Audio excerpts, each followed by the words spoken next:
Mais uma vez, boa noite a todos. Nós estamos começando uma série de domingos. Diminui o meu retorno, meu filho. Obrigado. Pode tirar total. Nós estamos começando uma série de domingos de estudo da palavra, de estudo da Bíblia. Por que precisa ser assim? Porque nós entendemos, e eu acho que você há de concordar comigo, que o mundo anda um tanto estranho. Você não percebeu? Você liga o noticiário, você ouve pelo rádio, você vai para a internet para se informar, porque muita gente agora usa esta ferramenta, não é, Vera?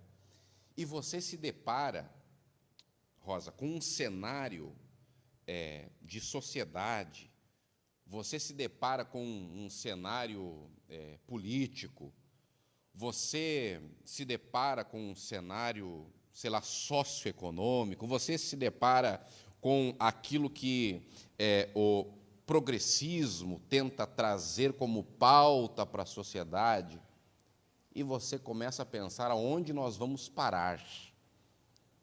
Fechou aí, há poucos dias, uma guerra, não é, de um país que, por algum motivo, não é, que não o sabemos, mas se for avaliar bem, o sabemos sim, sede de poder, simplesmente olhou para um país menor, não é, e disse assim: não, agora nós vamos anexar vocês ao nosso território e faremos isso a qualquer custo. Então, por mais que muitas pessoas, solta para nós o tema na tela aí, meu filho, isso.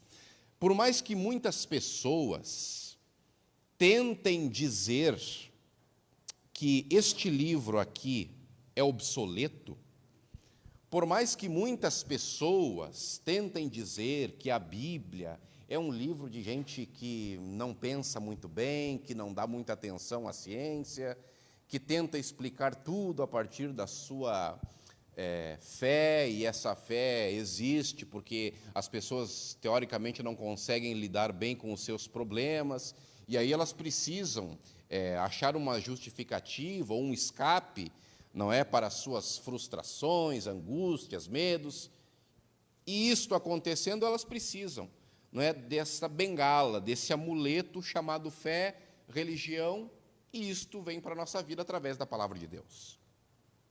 Aliás, quantos trouxeram a palavra de Deus? Você trouxe? Que bom. Hoje o nosso tema é exatamente a respeito desse livro, a palavra de Deus. Passa para nós, eu quero dizer a vocês que, eu não sei se você percebeu, mas existe uma campanha contra a Bíblia. E esta campanha é declarada. Esta guerra, Edmilson, contra este livro, ela não é mais velada, não é? Há uma tentativa de tentar desconstruir aquilo que este livro constrói. Há uma tentativa de tentar dizer que as coisas que estão aqui descritas, elas, obviamente, são um conteúdo histórico. Obviamente, muito obrigado. Obviamente, aqui tem muita história que nos traz, sabe, alguns ensinamentos, mas não passa disso. Não seria a Bíblia, na visão de muitos, um livro que se pode dar crédito. Ele é apenas mais um livro, como qualquer um outro o é, Leandro. E o mais interessante é perceber que mesmo alguns que se dizem cristãos, fazendo tal campanha contra este livro. Quer um exemplo? Eu trouxe aqui para você. Existe uma campanha contra a Bíblia e tem um pastor famoso na internet, ele foi um ex-pastor presbiteriano, aí um dia ele se envolveu com a sua secretária, eu já falei dele aqui na igreja, se envolveu com a sua secretária, não é? E aí abandonou a esposa lá, deixou o casamento de alguns anos, com alguns filhos, e foi viver então com a sua secretária, com quem vive até hoje, é o Caio Fábio. Caio Fábio diz que a Bíblia contém a palavra de Deus, mas que a Bíblia não é a palavra de Deus, o que faz toda a diferença. Quando eu digo que a Bíblia contém a palavra de Deus, mas que ela não é a palavra de Deus, eu estou, de certa forma, querendo dizer que algumas coisas que tem na Bíblia não são palavra de Deus. Ou seja, a Bíblia tem algumas coisas que são palavra de Deus. Ou seja, ela contém a palavra de Deus. Mas ela não é a palavra de Deus. Ou seja, ela não seria na sua totalidade palavra de Deus. Isto está sendo defendido por um ex-pastor presbiteriano. Que interessante isso. Agora vamos adiante. Você sabe que o Ed Renekiewicz, eu também já falei dele aqui em outra oportunidade. O Ed Renekiewicz é um pastor lá de São Paulo, ele pastoreia a Igreja Batista da Água Branca, não é? E o que ele defende? Ele defende que a Bíblia, ela precisa ser atualizada, a Bíblia precisa ser relida, a Bíblia precisa passar por uma nova avaliação daqueles que a ensinam, para conseguir torná-la relevante à sociedade atual. Porque, segundo a visão dele, este livro, não é, contém algumas coisas que são museu. Contém algumas coisas, Dagoberto, que não compreendem mais e não atendem mais às demandas que a sociedade apresenta. Então, ele diz que a Bíblia deve ser atualizada para se encaixar na sociedade atual. Enquanto nós sabemos, ou pelo menos deveríamos saber, que é exatamente na mão contrária que as coisas devem acontecer. É a sociedade que deve ir para a Bíblia e se moldar a partir dos conceitos que ela traz, e não ao contrário, que é o que defende o Ed Renekiewicz, mas também o Ricardo Gondim, que é um ex-pastor da Assembleia de Deus. O pastor Ricardo Gondim foi um grande pregador da Igreja Assembleia de Deus, se não me engano, décadas de 80, final da década de 70 até o começo dos anos 90. Só que daí, um dia ele racha com a Assembleia de Deus, e aí se torna o pastor da Igreja Betesda. Aí, o que ele diz? Ele diz isso, e a esposa também, que é psicóloga, defende a mesma tese. Ele diz que a Bíblia tem histórias alegóricas que nos trazem bons ensinos. Veja bem, ele diz que a Bíblia tem histórias alegóricas que nos trazem, Paulo, muitos bons ensinos, mas que estas histórias são fictícias, não são verdadeiras, são apenas um conto, são apenas ilustrativas. E ele chega a dizer, por exemplo, em uma de suas mensagens, e eu quero dizer a vocês que eu estou dizendo isso a respeito deles, porque eu parei para assistir umas 3 ou 4 mensagens dentro do tema de cada um deles. Eu assisti, Caio Fábio, cada um deles, falando sobre o tema. Aí o Ricardo Gondim, ele disse que não, você pensa que realmente o Mar Vermelho foi aberto? Ora, faça-me o favor, o Mar Vermelho jamais foi aberto. O que aconteceu é que havia uma maré baixa no momento em que, exatamente no momento em que aquele povo que fugia do Egito, não é?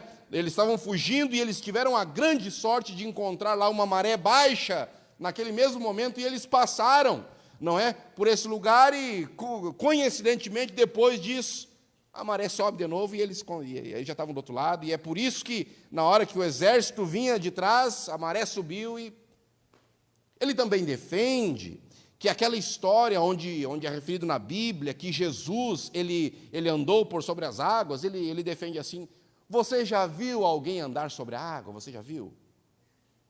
Então, como é que você pode defender, isso ele dizendo, como é que você pode defender que alguém, ser humano, andou por sobre as águas? Então, essa história de que Jesus andou por sobre as águas é uma história alegórica, tentando demonstrar que nós, no mar da vida, junto com Deus, também podemos andar sobre as águas. É isso que ele defende. Ele diz que a Bíblia tem histórias alegóricas, mas essa ideia deles de defender tais perspectivas não é nova, não. Sabe que o Voltaire, no século XVIII, ele disse assim: olha, dentro de 100 anos, a Bíblia e o cristianismo serão varridos da existência e passarão à história. Voltaire disse isso no século XVIII. Agora, olha que interessante. 50 anos depois que ele falou isso, ele foi quem morreu, e a Sociedade Bíblica de Genebra imprimiu, na casa dele, imprimiu e distribuiu Bíblias em toda a Europa. Aí no século XIX, o Robert Ingersoll, ele disse assim, olha, em 15 anos, disse isso o Robert Ingersoll, no século XIX, em 15 anos a Bíblia estará em um necrotério. Pasmem, 15 anos depois, Robert Ingersoll morreu. E quem foi para o necrotério? Passa para nós, olha que interessante. Eu quero me contrapor a estes elementos. Quero trazer a vocês aqui uma outra perspectiva que não seja esta, de que a Bíblia é alegórica, que a Bíblia contém histórias, mas que ela não é, em sua totalidade, palavra de Deus. Eu quero defender a vocês hoje aqui que a Bíblia é, de fato, a palavra de Deus. E eu quero trazer alguns dados a respeito deste livro. Por exemplo, veja, a Bíblia é o livro mais vendido da história. Você sabia disso? A Bíblia é o livro mais vendido da história. Nenhum outro antes e nenhum pós o nascimento e o surgimento deste livro foi mais vendido do que a Bíblia. Somente entre idiomas e dialetos, este livro foi traduzido para mais de 2.500 línguas e dialetos.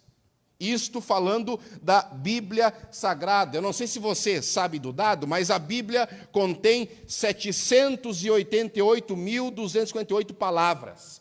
A Bíblia tem 31.102 versículos, divididos em 1.189 capítulos e em 66 livros. Ela tem cerca de 40 autores e demorou cerca de 1.500 a 1.600 anos para ser escrita. E pasmem, mesmo em todo esse período em que ela demorou para ser escrita, mesmo tendo tantos autores de diferentes lugares, diferentes épocas de mundo, nenhum dos autores se contradiz. Se nós pegarmos aqui um simples fato, você vai para casa hoje e lá do lado de fora alguém vai perguntar para você assim, como foi o culto de hoje? A Guilmar vai dar um relato. O Juarez vai falar, o pregador é desse jeito.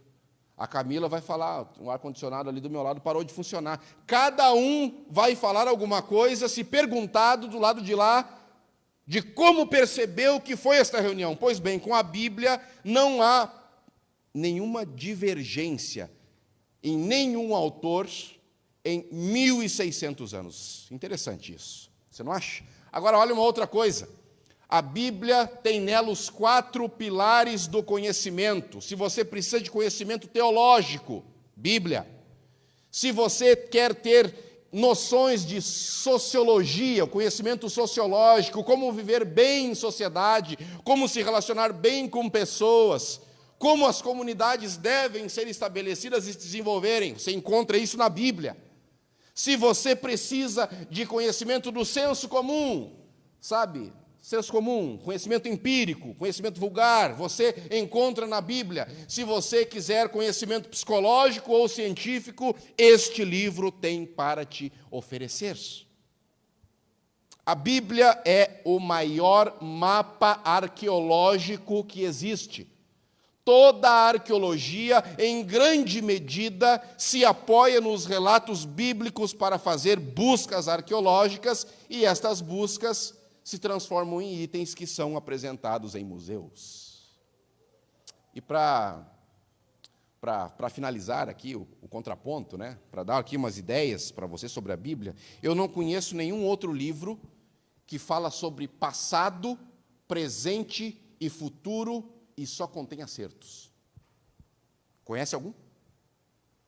Passado, presente e futuro. Está na Bíblia e não há erros com relação a passado, não há erros com relação a presente e não há erros com relação a futuro. Você pega a história do mundo, está aqui no livro de Daniel, no livro de Apocalipse.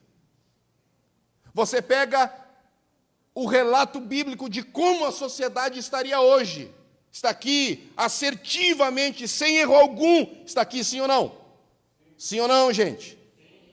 E quando a Bíblia fala de futuro, imagino eu, creio eu, sei eu que ela não está errando também. Vamos ver como os adventistas creem. Passa para nós. Como nós cremos? Qual é a nossa confissão de fé? Qual é a nossa confissão? Você está numa igreja adventista hoje. Porque eu citei aqui um pastor, um ex-pastor presbiteriano, eu citei aqui, a princípio, um pastor batista, eu citei aqui um ex-pastor Assembleia de Deus, que agora é um neopentecostal, e eu citei aqui alguns filósofos do passado, mas você hoje está numa igreja adventista. Como os adventistas creem, como eles entendem a Bíblia? Pois bem, nossa doutrina fundamental número 1 fala a respeito disso. As Escrituras Sagradas, o Antigo e o Novo Testamento são a palavra de Deus. Veja, não é contém, não. São a palavra de Deus, escrita, dada por inspiração divina, por intermédio de santos homens de Deus, que falaram e escreveram ao serem movidos pelo Espírito Santo. Da onde os adventistas tiraram essa ideia, esta confissão de fé? Ora, dos textos bíblicos que aparecem bem diante dos seus olhos. 1 Timóteo 3,16 fala que toda a Escritura é inspirada, não é uma parte delas. Não é apenas uma porção delas. A Bíblia diz que toda a Escritura é inspirada. O que é toda? Do início ao fim, o tempo inteiro, sem errar, sem pestanejar, sem escorregar para nenhum lado.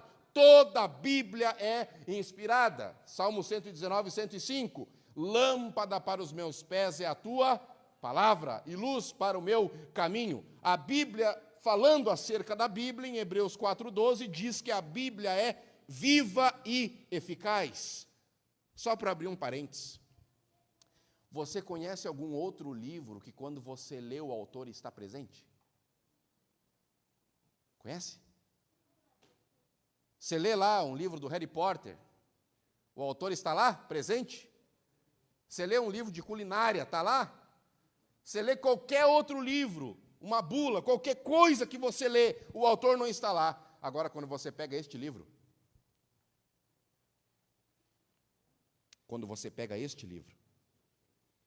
alguém está ao seu lado. O próprio autor. Vamos além, quando você pensa na Bíblia, o próprio Jesus disse. Ele disse assim, olha, lá em Mateus 4,4, nem só de pão viverá o homem, mas de que então? De toda a palavra que sai da boca de Deus. Ora, por que os adventistas creem que a Bíblia é inspirada por Deus? Por que nós cremos que ela é a palavra de Deus? João 17,17 diz, santificai-vos na verdade. O que é a verdade? A tua palavra é a verdade. E você perceba que hoje, ao que me parece, estão tentando desconstruir a ideia de uma verdade absoluta e fixa. E se tenta hoje, Leandro, dizer que a verdade ela é relativa e ela é maleável de acordo com a situação, o lugar, enfim. Não há mais a ideia hoje sendo defendida de uma verdade fixa, absoluta, rígida, que norteia, que segura, que mantém. Hoje a perspectiva, a ideia qual é? De que a verdade ela é uma para cada pessoa e cada um faz a sua verdade. Mas nós acreditamos de forma diferente. Nós acreditamos que a palavra de Deus é a verdade. É assim que nós acreditamos. A Bíblia. Outra coisa. Partindo do campo teórico, não é? Para o campo prático, a Bíblia nos diz para não sermos apenas meros ouvintes, mas também praticantes desse livro. Então, esse livro aqui, os conceitos que aqui é para serem colocados em prática na nossa vida. E para finalizarmos essa parte, há em Jeremias 23, 29, um texto que fala assim, que é o próprio Deus falando, ele se dirigindo a quem está escrevendo, ele fala assim, a minha palavra é como fogo, como um martelo que despedaça a rocha. Passa para nós. Concluindo, preciso de mais 5 minutos para concluir, me dá um sim ou não? Veja, eu quero dizer a vocês que a Bíblia revela a vontade de Deus. Esse livro aqui. Revela a vontade de Deus.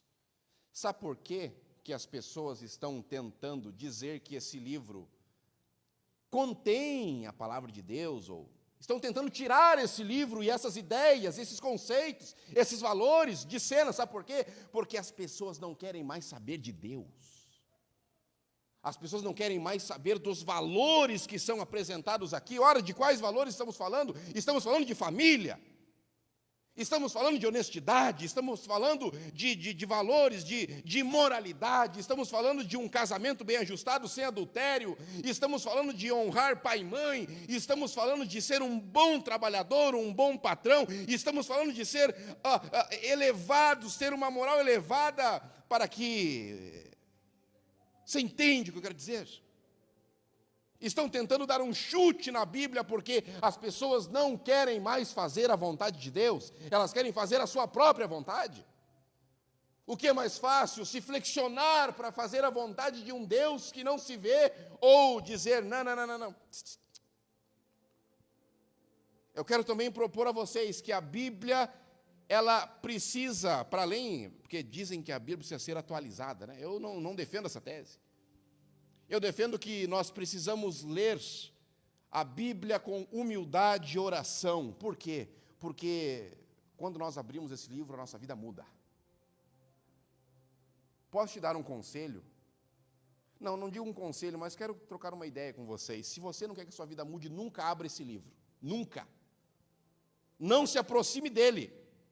Fique distante da Bíblia. Sabe por quê? Porque no dia em que você humildemente abri-lo, dizendo assim, Deus, se você disser apenas isso, Deus, e abrir a Bíblia e ler a sua vida nunca mais será a mesma. Nunca mais vai ser a mesma. Por que eu estou dizendo isso? Porque eu acho? Não.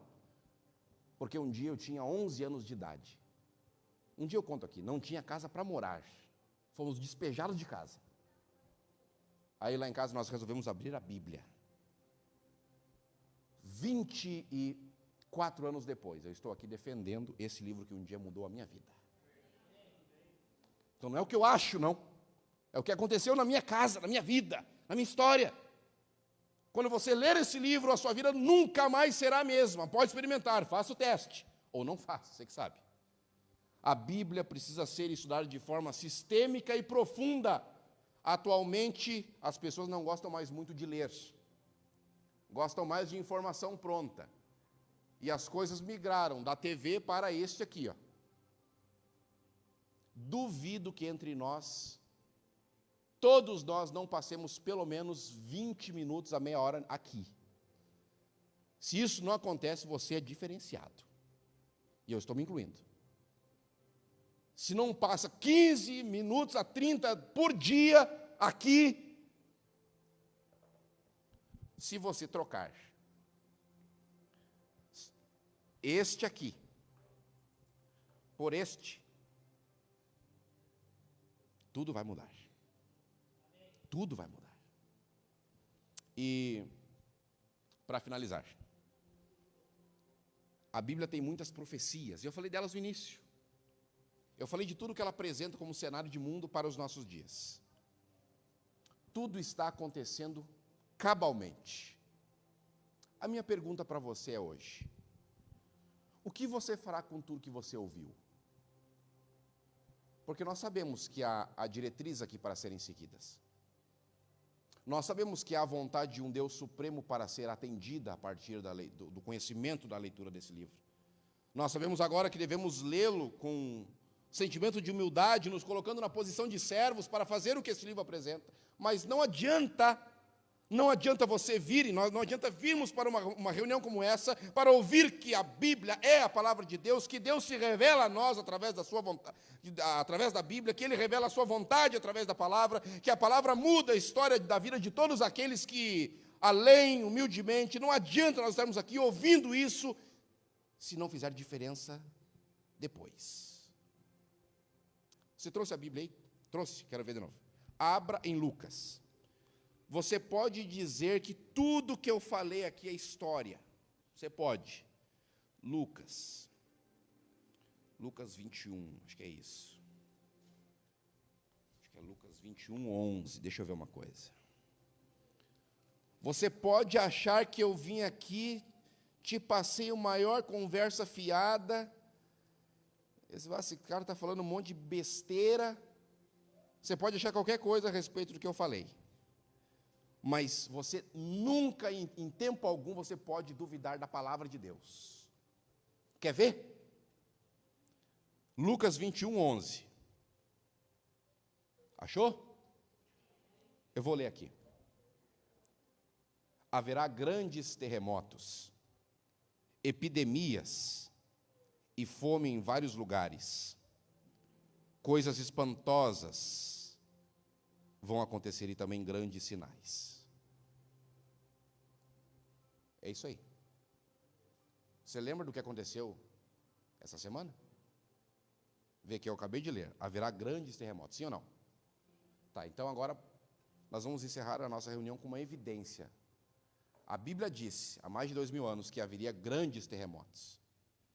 E essa semana houve um que matou mais de 20.000. Por enquanto. Contas dizem que foram 7.000 prédios derrubados.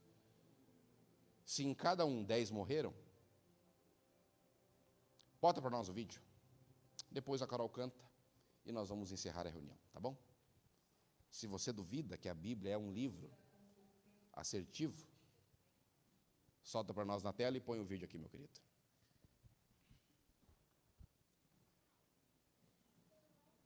Na corrida contra o tempo para encontrar sobreviventes, equipes de resgate comemoram verdadeiros milagres, como o resgate de uma bebê que nasceu durante o terremoto e foi retirada viva dos escombros.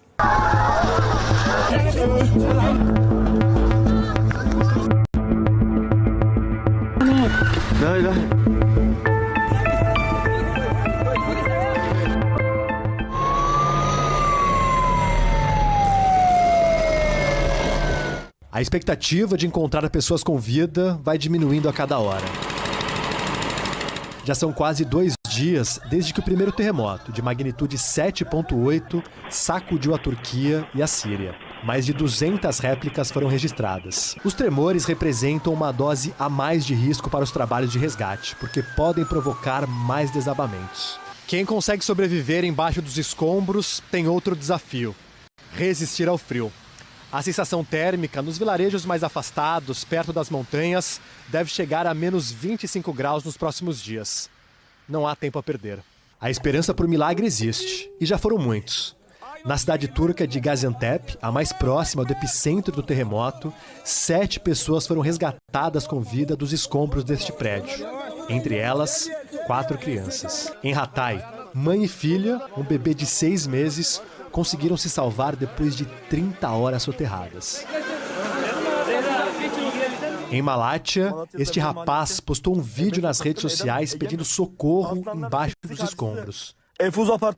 6 horas depois, ele e a mãe foram salvos. Na Síria, as cenas lembram alguns dos ataques mais cruéis dos últimos 12 anos de guerra civil, como esses resgates na cidade de Afrin. Socorristas ouviram o choro do bebê. Escavaram, até encontrar uma mãozinha se mexendo. A garotinha foi resgatada com vida. Deus é grande, comemorou um dos bombeiros. Perto dali, mais um resgate dramático. Esta menina nasceu durante o terremoto. Sobreviveu ao parto e ao soterramento do prédio de 4 andares. Pai e mãe não resistiram. A recém-nascida foi levada ao hospital ainda com o cordão umbilical. Grupos de resgate viraram a madrugada. É um grande esforço nacional, com pessoas das mais diferentes partes da Turquia se mobilizando para ajudar. São milhares de desabrigados, pessoas que fizeram fogueiras no meio da rua durante a madrugada para tentar se aquecer. Tudo tem virado abrigo. É o que mostra a brasileira Renata Gularan, que está refugiada com o marido num colégio na cidade de Dortiol. Chegando no cobertor, não consigo dormir, parece que está balançando o meu corpo, a minha cabeça. Não tem como falar, né? Que a gente está calmo, que está tudo tranquilo, que está tudo certinho. O importante é que a gente está com vida, né? As coisas materiais a gente constrói novamente, a gente corre atrás. O O presidente turco Recep Tayyip Erdogan decretou estado de emergência de 3 meses nas 10 províncias mais afetadas. Haverá um longo e árduo caminho de reconstrução pela frente. Na Síria, a situação é ainda mais precária. Antes mesmo dos tremores, cerca de 4 milhões de pessoas já estavam deslocadas pela guerra e vivendo de forma improvisada. Vilarejos mais afastados sequer viram ainda qualquer tipo de ajuda. Por lá, são os moradores que se organizam para tentar resgatar pessoas e oferecer suporte àqueles que perderam tudo.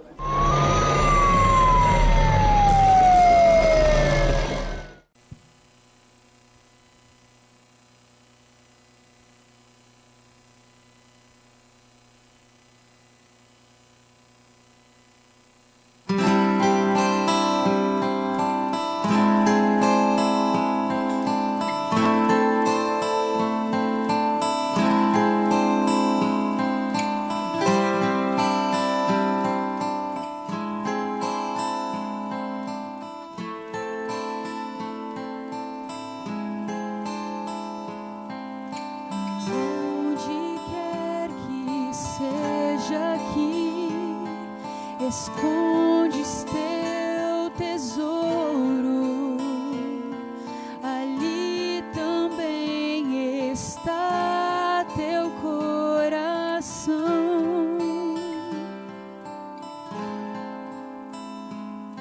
Se aqui na terra o esconderes, ladrões podem roubá-lo. Ou podes escondê-lo lá no céu.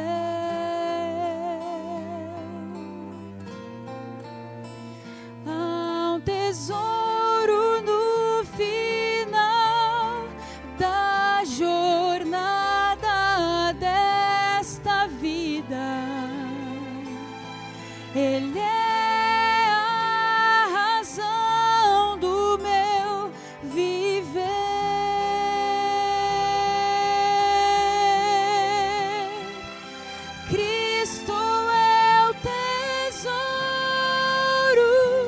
Ele é a razão pela qual eu vivo.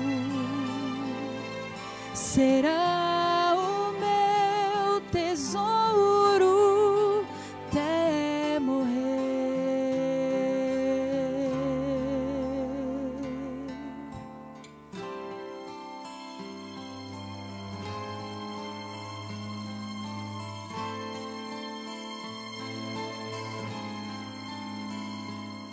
Se pensas hoje onde vais, ou qual será o caminho, existe um mapa para todos nós.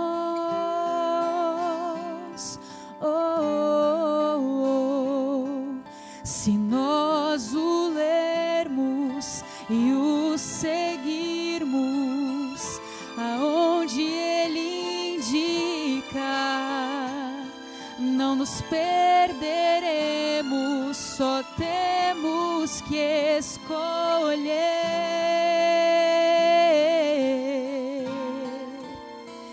Há um tesouro no final da jornada desta vida. Ele é a razão do meu viver.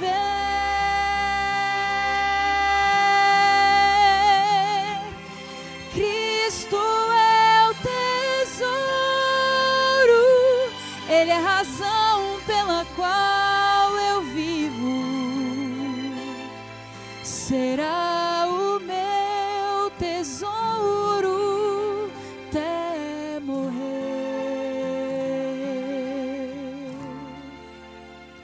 Há um tesouro no final da jornada desta vida.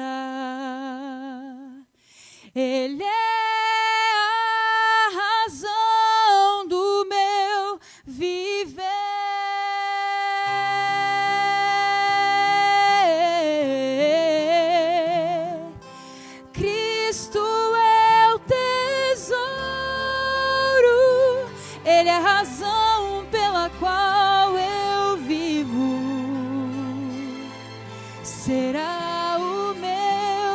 tesouro até morrer.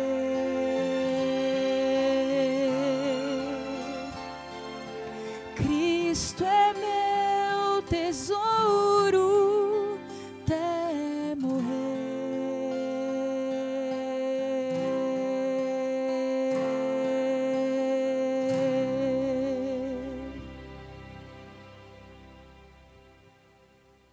Feche os olhos, vamos orar. Muito obrigado, Deus, pela Tua presença. Nós sabemos agora que a Tua palavra é a verdade, não erra em tudo que diz, que já aconteceu, está acontecendo e vai acontecer. E nós hoje, Senhor, nós queremos dizer que nós queremos atender aos pedidos que a Tua palavra apresenta a cada um de nós. E o principal deles é que a Tua palavra diz que o Senhor está à porta do coração de cada um de nós, batendo para entrar. Que cada um aqui tenha esse ato de ousadia e coragem de abrir a porta para que a Tua palavra, para que o Senhor entre, porque o dia da Tua volta se aproxima.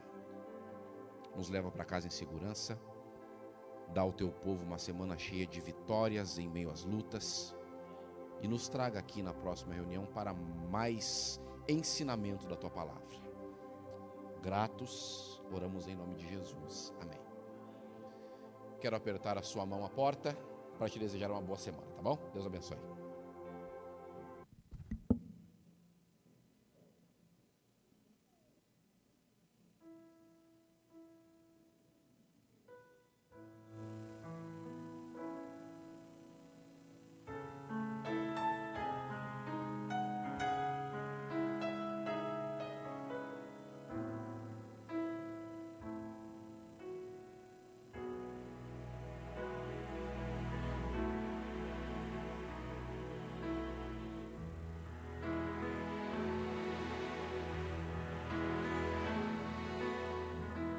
Em paz eu